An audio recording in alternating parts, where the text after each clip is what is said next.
Nico Saliagas. Coup d'œil tout de suite à l'international avec Vincent Hervouette, Nico Saliagas. Vincent Hervouette, bonjour. Il n'y a pas que l'équipe de France, il n'y a pas que la migraine ou Trump, il y a aussi les élections en Suède, J-3. Le dernier sondage donne la droite et la gauche à 40% et les démocrates de Suède, le parti d'extrême droite, qui plafonne à 17%.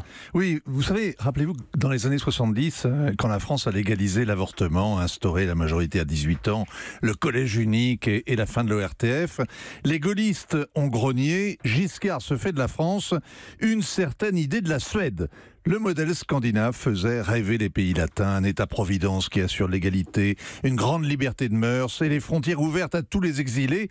C'était le progrès. Ça ne l'est plus. Aujourd'hui, on pourrait se faire de la Suède une certaine idée de l'Allemagne. Centre-droit et centre-gauche mollement alternent au pouvoir et sont bousculés par un parti populiste, comme à Berlin l'an dernier.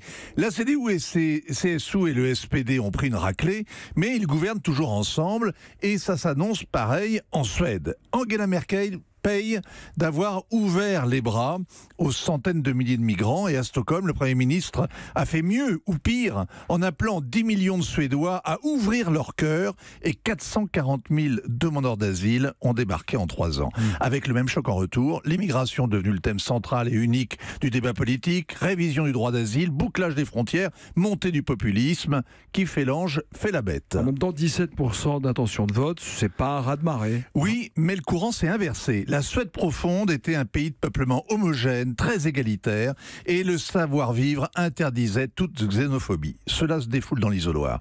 Il y a une Suède périphérique qui se sent négligée. C'est là que les ouvriers du BTP ou les chauffeurs routiers sont concurrencés par des travailleurs détachés, payés au minimum. C'est là que les écoles ferment, que les hôpitaux sont débordés. Le Parti des démocrates de Suède fait un tabac en disant qu'il faut choisir entre l'immigration et le modèle social, et que lui, il préfère le modèle social.